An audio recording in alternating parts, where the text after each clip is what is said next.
Of Genesis, the beginning, chapter 1 through chapter 2, verse 4a.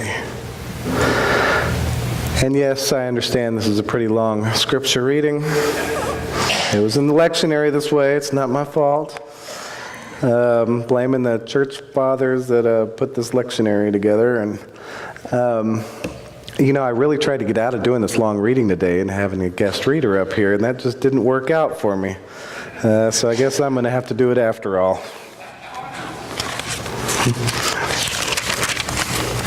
So let us join together for this reading.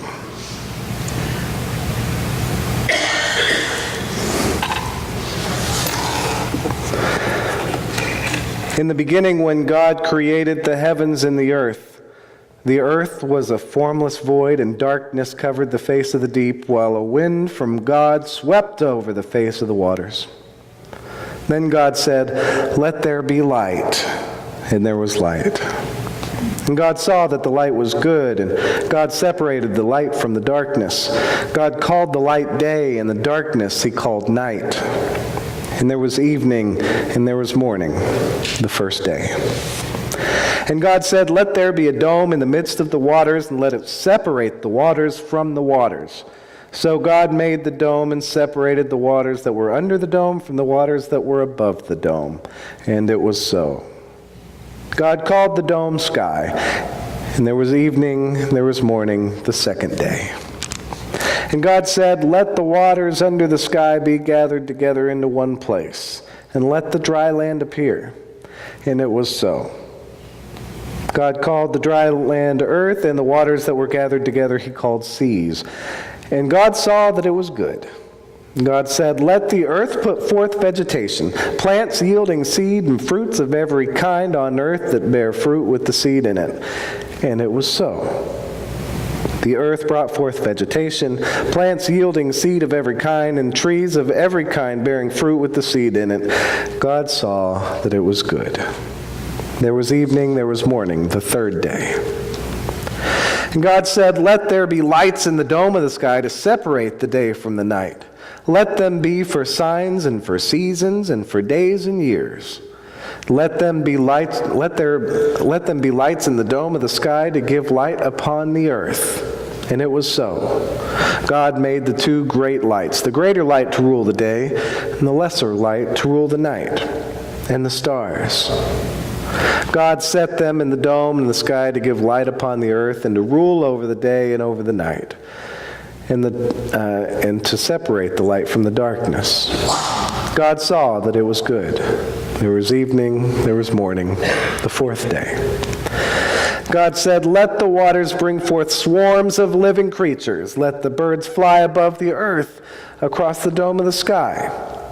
So God created the great sea monsters and every living creature that moves of every kind, with which the waters swarm, and every winged bird of every kind. And God saw that it was good.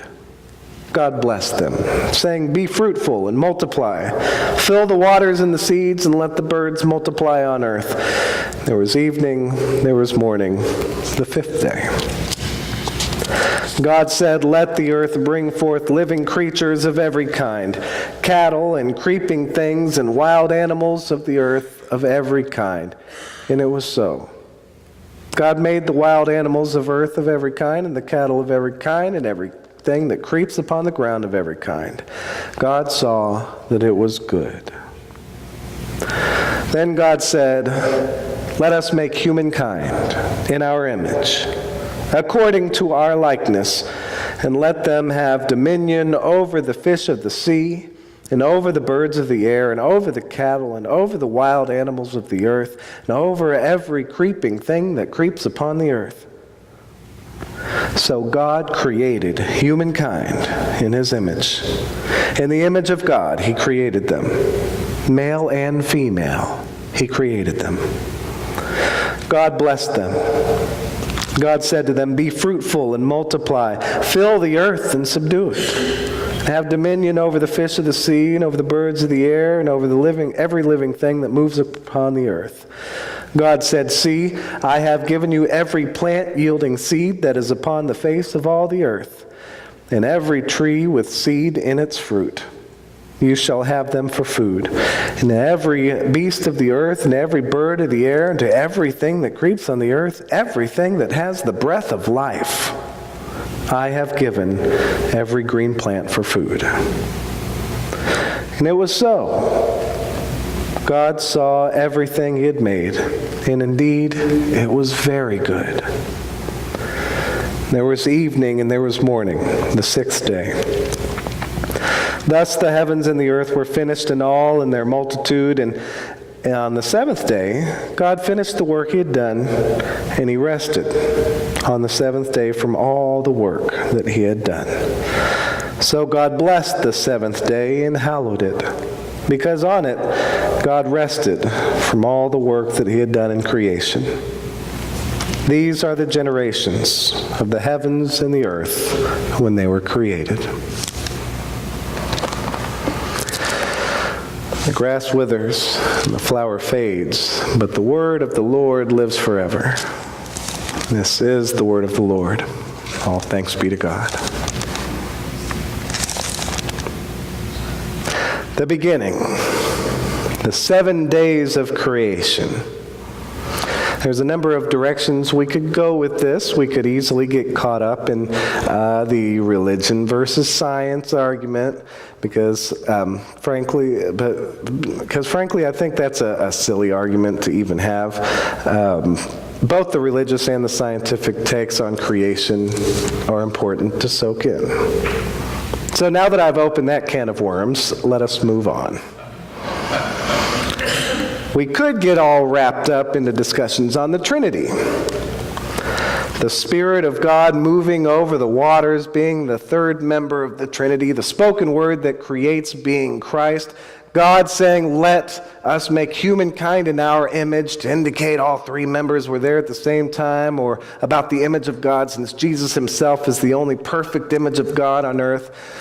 I really don't want to do much more with that than argue with most of those points for taking the creation story out of its context and fitting it into Christian theology.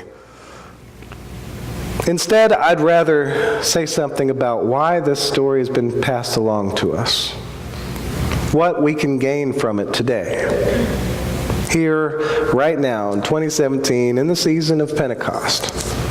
So in the beginning, when God created the heavens and the earth, the earth lacked form. There was nothing but darkness and water. It was totally chaotic. The only thing present that made any sense, that had any meaning at all, was God. So God decided to create. God decided to do something special, to make something out of this chaotic nothingness, to create something that did mean something. God decided to turn the chaos into order. God decided to create life. The wind of God swept over the waters. That's the Ruach, the breath of God.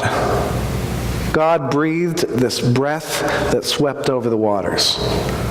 Then God spoke, "Let there be light." Day and night were made. The next day, the waters of the sky and the sea were separated. The sky and the atmosphere was made. Then the next day, the chaotic waters were gathered together, and the land emerged. On the earth sprung forth vegetations of all kind. It came to life with grass and plants and flowers and trees and fruit. The earth itself came to life. The next day, new lights were given to decorate, to give character, to give guidance upon the earth. The sun different from the moon and stars, the day different from the night, the lights to rule over the earth, the signs of days and seasons and years. The next day, God was ready to step up the levels of life in this new thing that God was putting together. Birds of the sky and every fish and creature of the sea were made. God saw that all this stuff was good. So why not take it yet a step further? The next day, God made all the animals and the cattle and all the creeping things alike. God saw all this stuff was good and said, I love this creation so much. I want some creatures more like me. who will really appreciate this stuff and who will take care of it.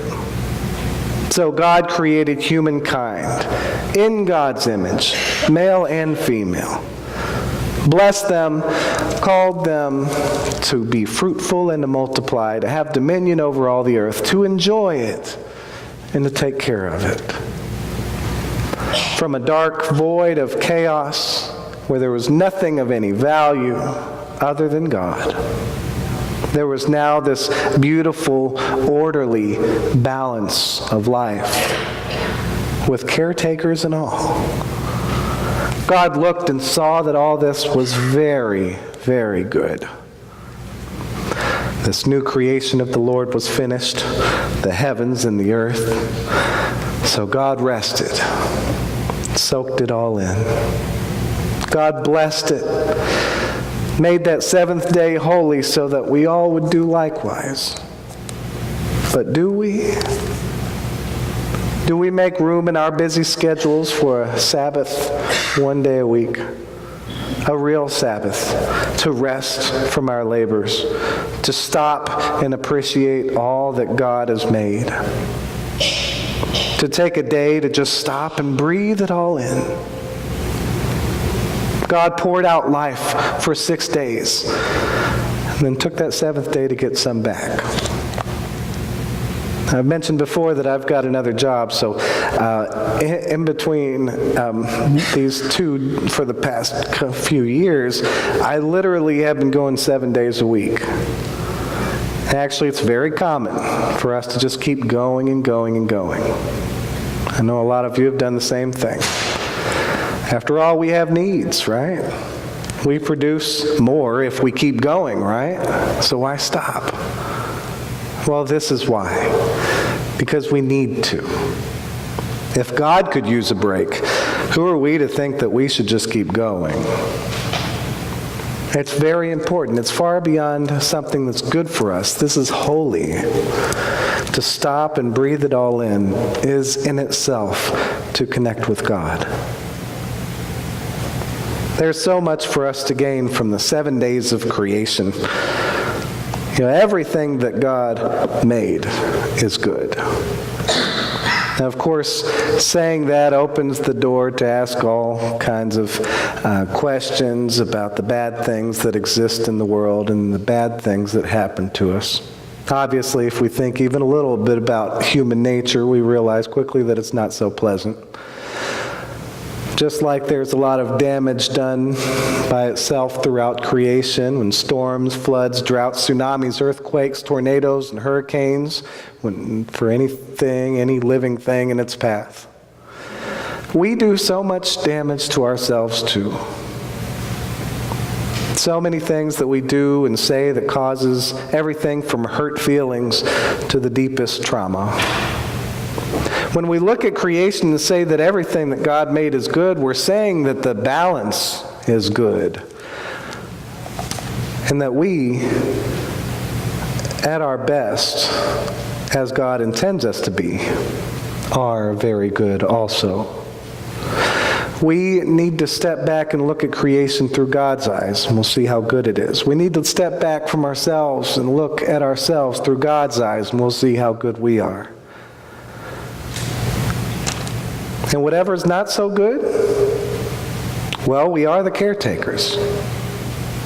Let's put our hearts into it to right the wrongs in the world, among ourselves, things that we're doing to the world. You know, I don't give a hoot whether or not you believe in global warming or all that political stuff surrounding it. For goodness sake, let us take better care of this planet. We are caretakers. Let's do our jobs. The Ruach, the breath of God, the wind of God, the Spirit of God, the Holy Spirit, swept over creation before it was created. God spoke and created the entire universe. God breathed it into life. Remember Pentecost last week, the Spirit swept through Jesus' followers and breathed life into them to share the gospel to the ends of the earth. The Spirit continues to sweep throughout creation this very day, breathing into us the life that we need for all things. The Spirit we receive is the Spirit of old, of very old. And that'll be here long after us.